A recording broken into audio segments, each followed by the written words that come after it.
Oh, girls and guys, welcome back to the channel. We are working on one of my past love vehicles. This little beauty, as you can all really see, is a Fiat Coupe 20 valve turbo. Now this is a plus edition in the electric blue, owned by a very nice man, Mr. C, from the forum. If anyone was on the Fiat Coupe forum, they would know. His latest acquisition, and of course, amazing condition. So this is in for a clutch. Now these are quite a notoriously awkward job. Book time just under 6 hours to do it all.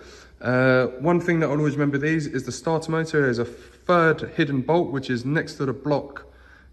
So the 3 bolts like that, and one of them's against the block. And I have a special spanner for this, which you'll be seeing in the video. This particular one is incredibly clean. Obviously you've got the high back Recaros with the plus stitching, and it's got the push button start, and it's on a very minor 72,000 miles for this thing. And I'll tell you what, the clutch is in a bad way, but that's not a problem at all because that's what we're here to do. Oh, this, that is the bonnet stay. The bonnet props are fine, but it is a big bonnet. And I don't want that coming down on me because it's happened to me before, and all you could just see was my 2 legs hanging out of the engine bay as I got crushed by it. And that looks fairly sharp. So we will be doing a clutch on this little beauty. This has been over to Joe at FCSS. Again, an amazing Fiat Coupe specialist.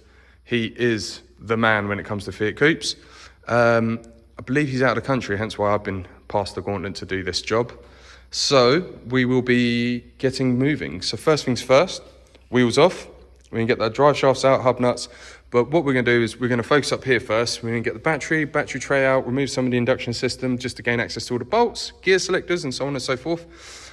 But you can't really beat these things. Look at them. They are brilliant. They're standard 220 brake. Depending on where you're reading it, some say 217, but we all know them as 220. I used to have one, and I'm not going to say I miss it because that would probably say that I'd want one again, but when you do drive them, they are something special. They're enjoyable. And there is my old one. Does have a very soft spot in my heart, these cars. All right, enough talking about past loves. Let's do this. So, 777, I think they're 7. Obviously, battery out of the way, 113 for that, remove the tray. And then to remove the battery tray, let's just unclip all of these. And you got 13, 13, a loose 13, another 13. And then the PRV valve, can't remember what that is. Boost, it's boost related, I can't remember exactly what sensor it is, so don't hate me on that. 10 mil, and I noticed there's a missing 10 mil there, but we are going to put one back in its place. And then this battery tray out. Oh, I definitely got side-checked with other jobs, but I'm back to it. So we've got the gear cables out of the way, which were 3 13mm bolts at the back. One was a little bit tricky. We've removed the gearbox oil dipstick. There you go. Got the word out in the end. That is 1 10mm and 1 13 that bolts onto the gear cables. Gear cable bracket, sorry. Slave cylinders out of the way. In the end, I removed the circlip and just shimmied it back ever so slightly. Luckily, Joe from FCSS fitted that recently, and that slid out a dream. I've left the 13 in there and just removed the whole bracket as is. Now, as you can see, we can get to the gearbox bolts. There's 2 there, and we are going to have to tackle that starter motor at some point. So I'm going to break them 2 out. Go underneath, start removing drive shafts and so on and so forth. Drain the gearbox oil. We've got some nice Castrol oil to go back in there. Once we've drained all that, well, this is officially home time, but we'll be coming back to this tomorrow and continue when it is daylight. So day 1, good progress. Obviously not a good run, but we'll get there. We're getting there.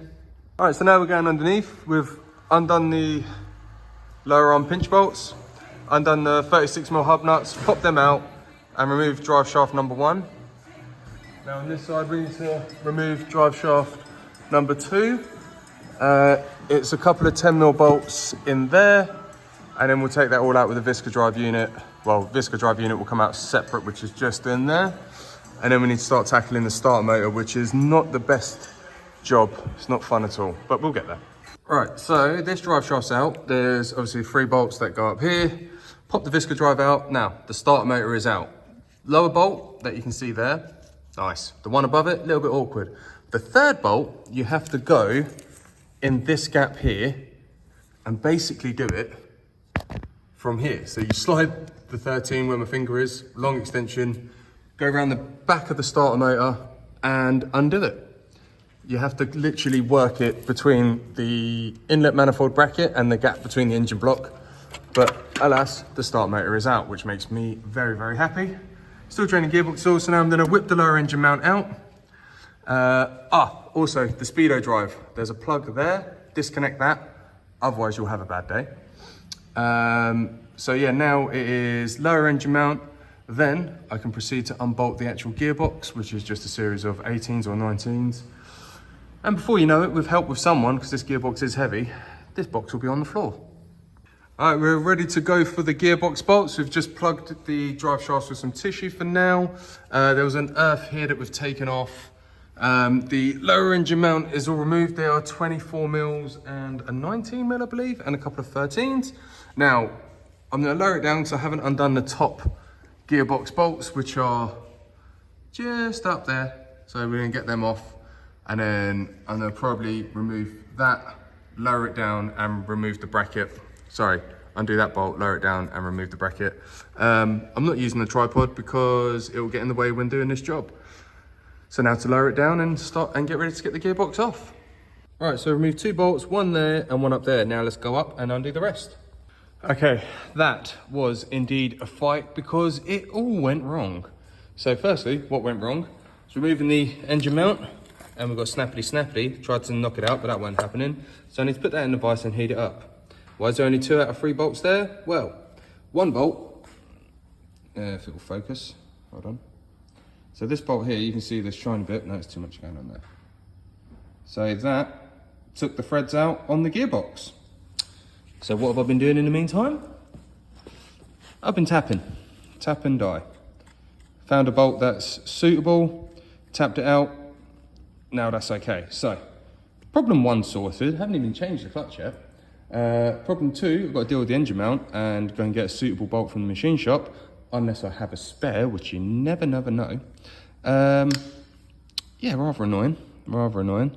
So that's an 8.8 grade bolt, and we've replaced it with an 8.8 grade. Same height, depth, pitch, etc., just tapped out. So now it should be okay going back in. But the work isn't done. Run out of gas. So I can't get that out, but it's all part of the fun, isn't it, people? So next stage is sort the engine mount out. What actually happened is we run into major problems with not being able to get that out for access. So we had to remove the 2 studs in situ in the with the gearbox. So if this does happen to you, don't panic, try and undo it. If it doesn't come off, remove the 2 studs that go here and here. That way you've saved yourself quite a bit of room to get the gearbox out. So top tip there. So this is an original Fiat clutch. If it focuses, there you go. It's an original Valeo.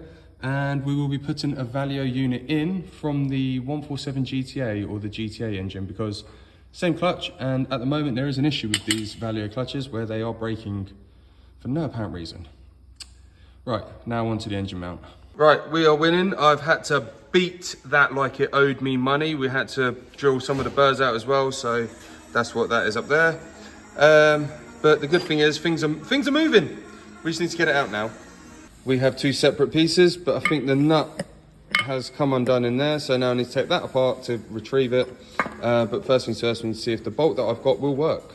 Right, that's out. It's just a nut inside there, which is good. So now the bolt that I had, it's not going to fit.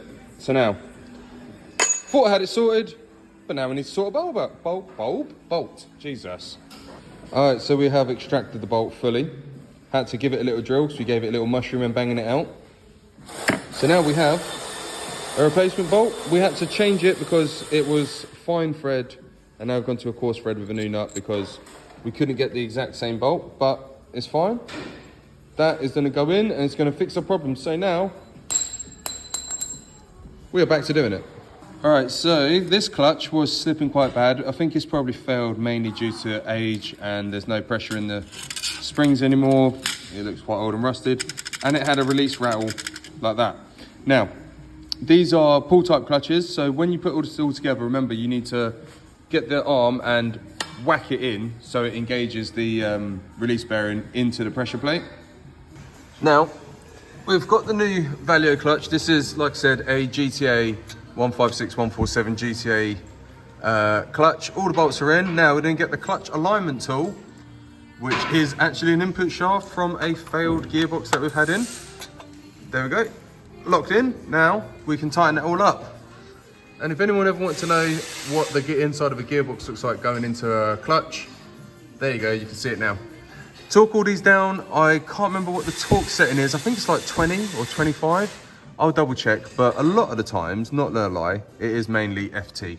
But we are gonna check and sort it all out.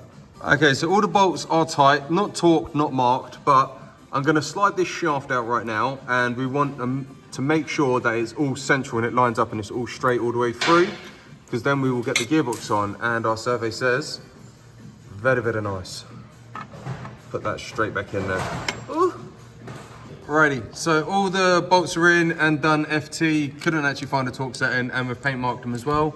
Now we're going to turn our attention to the gearbox. We're going to clean all this up and then fit the release bearing. The gearbox is on its side at the moment. So yeah, we're going to get to that and then make sure the engine mount is all in the correct position. I've just put it on there to check everything's all good. Release bearing time. And the release bearing, there is a circlip underneath this. This helps it lock in, and then once that circlip is engaged into the pressure plate, it will click in. It will click in, and then they won't come out unless you take it off, and you've got to do a lot of messing around to get that in. But that's what we're doing there. And I do apologise, my colleague is making much noise today. All right. Release bearing is in, and there's obviously some anti-seize grease in there as well. So I'm put a little blob of lube and grease in there because these do suffer with sticking at the bottom. So I'm just going to put some grease in there to prolong its life. What I like to do, and this is viewer's choice, obviously when manhandling the gearbox back up, you can knock this, and if you knock it, you can take it out. You can actually knock the release bearing out. That means you've got to take the gearbox back down and have more fun. I just get some cable ties and I'm going to zip tie the arm through here, I think, or might be able to find another way. The only thing you've got to remember at that point, once you've done that, before you start bolting the gearbox up, FT, cut the cable tie, because otherwise you get it trapped between that and the engine block and you're never getting it out. While we were doing some other little bits, we found that there's obviously a lot of damage there, but hello, Mr. Cracked Clutch Plate. So we've rebuilt all the bottom, but we're just doing the top. Now, I said earlier that you need to engage the clutch. So you need to grab the lever and there you go. Give it a nice whack, a little Hadouken, and the clutch is engaged. Now, can continue putting dipstick in at the back, gear selectors, cables, and reassemble all of this. All right, so we're all back together. Remember there was a 10mm nut? Well, we put one in. Everything's in, just filling up the gearbox oil through the dipstick tube. You can do that while putting everything back together, so it's nice and easy. Now we just got to put the boost pipes back in. The wheels are already on, we just got to torque them up. Only a few bits left, and we can do preliminary checks before we get it running. And just like that, she's all back together. Started on the button, as it always does. Now we're going to check gears, and we've got drive. So, yep, we've got clutch, and first, second, yep, we've got all the gears. And the reverse light's coming on, I can see from the reflection on my toolbox. Do we have drive? Yep. Obviously, when doing this, make sure that the car is sufficiently off the floor. Otherwise, you will headbutt something very, very quickly. And that's it. Right, that's all good. We are ready for a road test.